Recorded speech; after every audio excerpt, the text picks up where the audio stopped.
పెళ్ళైనా పండగైనా వేడుక ఏదైనా పట్టు చీరల ప్రత్యేక వేదిక Varahi silks. Hello guys, welcome to it's UTV. నేను మీ నందు. ఇవాళ మనతో పాటు మనలో చాలా మందికి జనరల్గా అసలు ఫైనాన్షియల్ ప్లానింగ్ అంటే ఏంటో తెలియదు, అది ఎలా చేసుకోవాలి ఏంటి అని చెప్పి చాలా రకరకాల డౌట్స్ అయితే ఉంటాయి.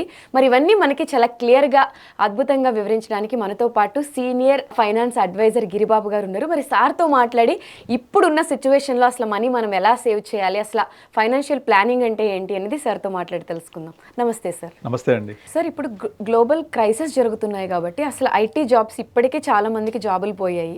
ఇన్ ఫ్యూచర్లో అసలు ఐటీ జాబ్స్ అనేవి ఉంటాయా? 2026లో ఈ జాబ్స్ పరిస్థితి ఏంటి? యాక్చువల్గా ఐటీ జాబ్స్ ఉంటాయి, కానీ దాని విధానం మారిపోతూ ఉంటుంది. మీరు ఒకసారి ఒక 25 years బ్యాక్ వెళ్ళండి. 25 years బ్యాక్ ఇండియాలో కంప్యూటరైజేషన్ స్టార్ట్ అవుతుంది. అప్పుడప్పుడే కంప్యూటరైజేషన్ స్కూళ్ళల్లో కంప్యూటర్స్ని ఇంట్రొడ్యూస్ చేస్తున్నారు. సో నేను ఫస్ట్ టైం నా కంప్యూటర్ని ముట్టుకుంది 1997లో సెంట్రల్ యూనివర్సిటీలో. ఫస్ట్ టైం కంప్యూటర్ని చూడడం, నేను అంటే చూసి టచ్ చేయడం. అప్పుడు అది తెలియదు, ఆ కీప్యాడ్ ఇవన్నీ కూడా. 97 అది సెంట్రల్ యూనివర్సిటీలో ఉన్నప్పుడు, పీజీ చదివేటప్పుడు. సో ఆ టైంలో బ్లాక్ అండ్ వైట్ మానిటర్ ఇవన్నీ ఇంట్రొడ్యూస్ చేస్తున్నారు ఇండియాలో. సో అప్పుడు ఏమని చెప్పారు, ఇక కంప్యూటర్స్ వస్తే జాబ్స్ అన్ని పోతాయి, మొత్తం ఇండస్ట్రీ అంతా ఇదైపోతుంది, అందరు జాబులు పోయి రోడ్డు మీద పడతారు, అది ఎంత చెప్పేవాళ్ళు. మరి తర్వాత మనం ఏం చూసాం, కంప్యూటర్స్ వచ్చినా దాన్ని ఆపరేట్ చేయడానికి మనుషులు కావాలి. అంటే ఇప్పుడు ఏఐ వచ్చిన తర్వాత మొత్తం అదే చెప్తున్నాను. అయితే ఇది ఎక్కడ జరిగింది ఈ ప్రాబ్లం అంటే, కంప్యూటర్స్ రావడం వల్ల మనం చేసే పని స్పీడ్ పెరిగింది. అంతకుముందు ఏం చేసేవాళ్ళు, మీరు పాత తరం బ్యాంకులకు వెళితే, ఆంధ్ర బ్యాంకు, ఎస్బీఐకి వెళ్తే ఇంత పెద్ద పెద్ద లెడ్జర్లు ఉండేవి. ఆ లెడ్జర్లో ఎంట్రీస్ చేసేవాళ్ళు. మనం పాస్బుక్ ఇవ్వగానే పాస్బుక్లో ఎంట్రీ, లెడ్జర్ ఎంట్రీ రాసిచ్చేవాళ్ళు మనకు కదా. అదంతా రాయడానికి టైం పట్టేది, మనుషులు ఎక్కువ అవసరం ఉండేది. ఇప్పుడు ఏం చేశారు, క్వాంటిటీస్ పెరిగాయి కదా, మనుషులు తగ్గిపోయారు, బట్ చాలా ఫాస్ట్ అయిపోయింది, స్మార్ట్ వర్క్ అయిపోయింది మొత్తం. మరి కానీ జాబ్స్ పోయాయా? పోలేదు. వాళ్ళు ఖచ్చితంగా బుక్స్ రాసేవాళ్ళు ఆ సిస్టమ్ ఆపరేషన్ నేర్చుకొని అకామిడేట్ అయ్యారు సిస్టమ్కి. కానీ దానివల్ల ఎంత జాబ్స్ పెరిగాయి. ఇప్పుడు ఈరోజు మనం ఇలా ఉన్నామంటే 1994-95లో చేసిన ఆర్థిక సంస్కరణల యొక్క ఫలితం ఇదంతా. ఆర్థిక సంస్కరణలు కొత్త కొత్త ఆపర్చునిటీస్ తీసుకొస్తాయి. ఆ ఆపర్చునిటీస్ తీసుకురావడం వల్ల ఇంకా ఎక్కువ జాబ్స్ క్రియేట్ అవుతూ ఉంటాయి. కానీ ఇక్కడ ఏమవుతుందంటే, ఎవరైతే ఈ చేంజ్కి అకామిడేట్ కారో వాళ్ళు షేడ్ అవుట్ అయిపోతూ ఉంటారు, ఫేడ్ అవుట్ అయిపోతూ ఉంటారు. ఈ చేంజ్కి అర్థం చేసుకొని ఎప్పుడు కూడా మార్పు ఒక్కటే పర్మనెంట్, చేంజ్ అవ్వడమే permanent. Permanent is only changing, that's all. అదే కాన్స్టెంట్గా ఉండకూడదు. సో అందుకే మీకు పారే నీళ్లు కూడా అది మార్పు తీసుకొస్తేనే ఆ నీళ్లు బాగుంటాయి కదా. ఏది నిశ్చలంగా ఆగకూడదు, మార్పు జరుగుతూనే ఉండాలి. ఆ జరుగుతూ ఉంటే మార్పు ఒక్కటే పర్మనెంట్ ఎప్పుడు కూడా కదా. అయింది కదా, 2000 year అయిపోయింది. తర్వాత .com బూమ్ చూసాము. .com బూమ్లో బాడీ షాపింగ్ తోటి అందరినీ యూఎస్ తీసుకెళ్ళి Y2K ప్రాబ్లం చూసాము. అవన్నీ సాల్వ్ అవుతున్నాయా? కొత్త కొత్త జాబ్స్ క్రియేట్ అవుతున్నాయి కదా. ఇప్పుడు 2026లో ఏఐ ఒక కొత్త ఇన్వెన్షన్ చెప్పొచ్చు. అంటే 2-3 years నుంచి ఉంది, ఇప్పుడు అది విశ్వరూపం చూపిస్తోంది. ఏఐ రావడం వల్ల జాబ్స్ పోతాయి, జాబ్స్ అని చెప్తున్నారు కదా. ఇది కరెక్టే, కానీ జాబ్స్ పై కొత్త రంగాల్లో జాబ్స్ సృష్టిస్తాయి కదా. కొత్త రంగాల్లో జాబ్స్ సృష్టిస్తాయి, ఏఐకి రిలేటెడ్ సంబంధించినవి. అది మనుషులు చేయాలి కదా. అయితే ఇప్పుడు ఏమైపోతుందంటే, ఎవరైతే ఈ ఐటీ జాబ్స్ చేస్తున్నారో వాళ్ళు ఆ టెక్నాలజీ అప్డేట్ చేసుకొని, అకామిడేట్ చేసుకొని, కొత్త టెక్నాలజీ యూజ్ చేసుకుంటూ ముందుకెళ్తుండాలి. ఇక్కడ ఏమైపోతారంటే, 10 మంది చేసే జాబ్ 5 చేస్తారు. మరి 5 జాబ్స్ పోతాయి కదా, అది ప్రాబ్లం. అప్పుడు మనం ఏం చేయాలి, మన స్కిల్ తోటి ఈ ఏఐని యూజ్ చేసుకొని, నీ టాలెంట్ తోటి నువ్వేదైనా క్రియేట్ చేసుకో. ఇప్పుడు ఇండియాలో స్టార్ట్అప్ ఎకో సిస్టమ్ నడుస్తుంది బాగా. స్టార్ట్అప్ ఎకో సిస్టమ్ గవర్నమెంట్ ఎందుకు ఎంకరేజ్ చేస్తుంది అంటే, అందరికీ ఉద్యోగాలు గవర్నమెంట్ ఇవ్వగలుగుతుందా? ఇవ్వలేదు కదా. కానీ ఉద్యోగ కల్పన చేస్తారు గవర్నమెంట్. అంటే ఎన్విరాన్మెంట్ టు క్రియేట్ ఎంప్లాయ్మెంట్. అందుకనే ఎంఎస్ఎంఈ అనే సెగ్మెంట్ చాలా ఎంకరేజ్ చేస్తుంది. మీడియం స్మాల్ స్కేల్ ఎంటర్ప్రైజెస్ వీళ్ళకి ఎంకరేజ్ చేసి లోన్స్, తక్కువ వడ్డీ రేట్లు లోన్స్ ఇప్పివ్వడము, మీకు ఏదైతే టాలెంట్ ఉంటుందో ఆ ఇండస్ట్రీస్ ఎస్టాబ్లిష్ చేయండి, మీరు ఒక 10 మందికి ఉద్యోగాలు ఇవ్వండి, ఉద్యోగ కల్పన. అలా చేస్తూ స్టార్ట్అప్ ఎకో సిస్టమ్ ని చాలా ఎంకరేజ్ చేస్తున్నారు. అలా చూస్తున్న కంపెనీస్ ఇప్పుడు ఇండియాలో 150,000 స్టార్ట్అప్స్ ఇప్పుడు రన్నింగ్ అవుతున్నాయి. 150,000 కంపెనీస్. అంటే ఈ స్టార్ట్అప్ ఎకో సిస్టమ్ ఎంత ఎంప్లాయ్మెంట్ జాబ్ జనరేట్ చేసి చూడండి. అంటే కొత్త క్రియేట్ అవుతున్నాయా? దానికి ఏఐ వాడుకుంటున్నారు కదా. ఎవరైతే దీనికి అకామిడేట్ కారో డెఫినెట్లీ ఫేడ్ అవుట్ అయిపోతుంటారు, కొత్త వాళ్ళకి జాబ్స్ వస్తూ ఉంటాయి. ఇప్పుడు ఇండియా క్రికెట్ టీంలో సచిన్ టెండూల్కర్ లైఫ్ లాంగ్ ఆడలేడు కదా, కొత్త వాళ్ళు వస్తుంటారు. ఇప్పుడు రీసెంట్గా నేను చాలా రోజుల తర్వాత మ్యాచెస్ చూస్తున్నాను. అసలు అందరూ అప్పటి తరం ఇప్పటి తరం ఒకసారి నేను కంపేర్ చేసుకుంటూ ఉంటే అంత కొత్త వాళ్ళు వస్తున్నారు చాలా. సో అది రావాలి, కొత్త నీరు వచ్చి పాత నీరుని పంపించేస్తుండాలి. అలాగే కొత్త టెక్నాలజీస్, కొత్త అవకాశాలు ఇప్పుడున్న యంగ్ జనరేషన్. మీకు ఒకప్పుడు మెకానికల్ ఇంజనీరింగ్ ఎంత పాపులర్, మెకానికల్ ఇంజనీరింగ్, కానీ తెలంగాణలో కేవలం 3 కాలేజీలు మాత్రమే మెకానికల్ ఇంజనీరింగ్ ఉంది ఇప్పుడు. ఓన్లీ 3 కాలేజీలలో మొత్తం 97-98% ఆఫ్ కాలేజెస్ అన్ని ఆ మెకానికల్ ఇంజనీరింగ్ అనే స్ట్రీమ్ ని తీసేసాయి. జాయిన్ అవ్వట్లే స్టూడెంట్స్ ఎవరు.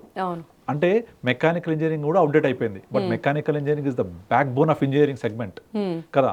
అసలు ఇంజనీరింగ్ అంటేనే ఒకటి కన్స్ట్రక్షన్ లేదా ఇంజనీరింగ్, ఆటోమొబైల్, అదే అవుట్డేట్ అయిపోయింది.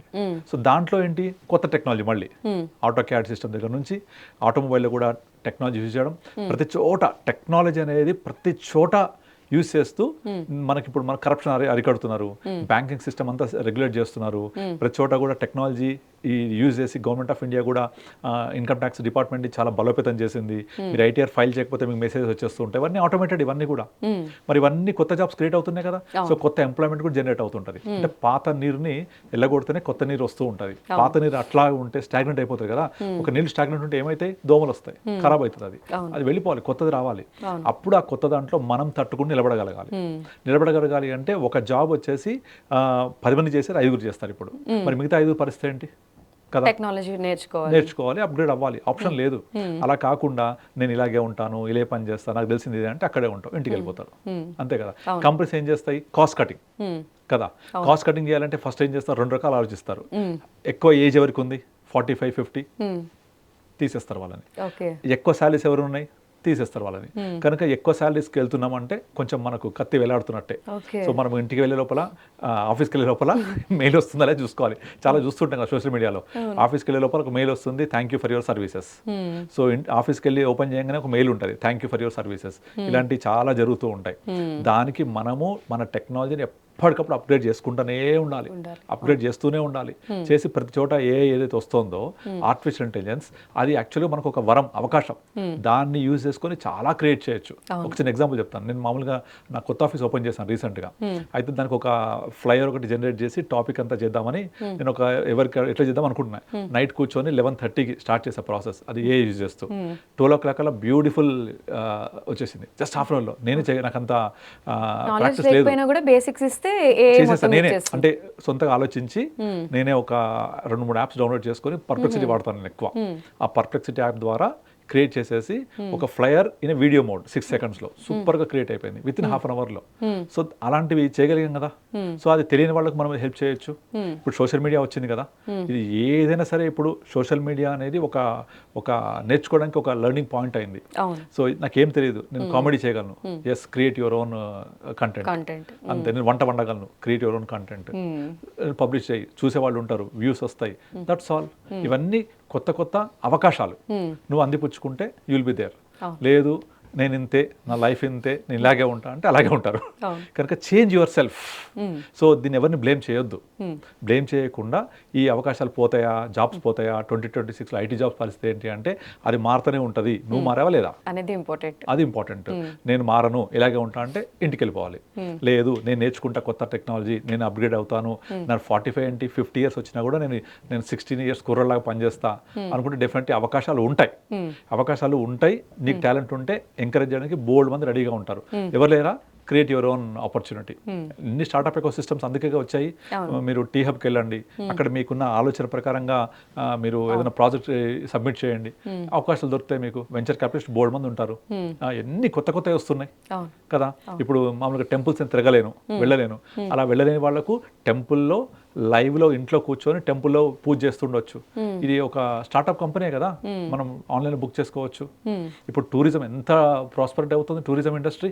సో నీకు ఎంత కొత్త ప్లేసెస్ చూడడానికి నీకు ఇష్టం ఉండి చేస్తే ఎంతమంది ట్రావెల్ బ్లాగర్స్ ఉన్నారు కదా, బోల్డ్ యూట్యూబ్స్ ఉన్నాయి వాళ్ళవి. అసలు ఎక్కడికి వెళ్ళాలి అంటే వాళ్ళ యూట్యూబ్స్ ఒక 2-3 చూసామంటే ఎంత అర్థమవుతుంది. సో మనం వెళ్ళే చూసుకోవచ్చు. దానివల్ల ఎన్ని వ్యూస్ వస్తున్నాయి, యాడ్స్ వస్తున్నాయి, రెవెన్యూ వస్తుంది, వాడి ప్యాషన్, ప్రొఫెషన్ రెండు ఒకటైతున్నాయి, ఇన్కమ్ కూడా వస్తుంది. ఇదంతా కొత్త క్రియేషన్స్. మనం చాలా మంది చూసాం. ఒక గంగావా ఇట్లా లేడీస్ ఉన్నారు కదా, వంటలు వండేవాళ్ళు. వాళ్ళు వండే వంటలే మనవాడు తీసి యూట్యూబ్ పెడితే, పేరు గుర్తులేదు నాకు. సో అట్లా చేస్తున్నారు కదా. తర్వాత మన విలేజ్ కిచెన్ అని ఒకటి ఉంటుంది తమిళ వాళ్ళది. సో కొంతమంది ఒక ఫ్రెండ్స్ అందరు కలిసి సూపర్ పాపులర్ ఛానల్ అది, ఏంటి వంట ఎట్లా వండుతారో చూపిస్తారు అంతే వాళ్ళు. ఎక్సలెంట్ ఉంటుంది, మా ఇంట్లో దగ్గర చూస్తూ ఉంటారు అనమాట. సౌరవ్ చూసిన అక్కడ ఉంటాడు, వాడు యూట్యూబర్. పొద్దున్న లేచి నేను తిన్నాను, పడుకున్నా, లేచాను, బయటికి పోయాను, ఇదే చెప్తూ ఉంటాడు. Millions of views. ఏం చేయడు, పొద్దున్న లేచా, తిన్నా, బ్రేక్ఫాస్ట్, మా అమ్మ వచ్చింది, ఇగో మా కిచెన్, నేను కార్ కొనుక్కున్నా, ఇదే దీన్ని చెప్తా ఉంటాడు. Millions of views. మరి అంత పనిలో ఉన్నా అనిపిస్తుంది నాకైతే. అయినా చూస్తారు వ్యూస్. వాడు మా వాడు చెప్తుంటాడు, మా అబ్బాయి ఓ ఈ కార్ కొన్నాడు యూట్యూబ్ నుంచి వచ్చే డబ్బులతోటి. మామూలు కార్లు కాదు, హై ఎండ్ కార్స్. అంటే దానికి కూడా వ్యూస్ ఉన్నారు, వ్యూవర్స్. సో కాదేది కళ్ళకు అనర్హం అన్నట్టుగా నీకు టాలెంట్ ఉంటే ఈ 2026లో ఐటీ జాబ్స్ పోతే కూడా సస్టైన్ అవ్వడానికి మనం బతకాలిగా. ఎగ్జాక్ట్లీ. సస్టైన్ అవ్వడానికి నీ టాలెంట్ ఉపయోగించి నిన్ను మార్చుకొని నువ్వు మారాలి. అంతే తప్ప ఎవరిని బ్లేమ్ చేయకూడదు. మార్పు సహజం, మార్పు ఒకటే permanent. Okay sir. So sir చెప్పిన ఎగ్జాంపుల్లో నాకు బాగా నచ్చింది ఏంటంటే, ఇప్పుడు నిజంగానే జాబ్ పోతుందని టెన్షన్ పడ్డం కంటే మనం ఓన్ క్రియేటివ్, ఇప్పుడు కంటెంట్ జనరేషన్ అప్డేట్ అవుతుంది కాబట్టి మనం కూడా అప్డేట్ అవ్వాలి. టెక్నాలజీతో పాటు మనం కూడా డెవలప్ అయితే, ఇప్పుడు కంప్యూటర్ పోయింది జాబులు పోతాయని భయపడకుండా అడ్వాన్స్డ్ టెక్నాలజీ నేర్చుకుంటే ఇటువంటి టెన్షన్స్ ఏమి ఉండవు అని చెప్పి చెప్తున్నారు. అంటే ఏదైనా కానీ మన చేతుల్లోనే ఉంది, మనం చేసే దాన్ని బట్టి అనేది చాలా క్లియర్గా చెప్పారు.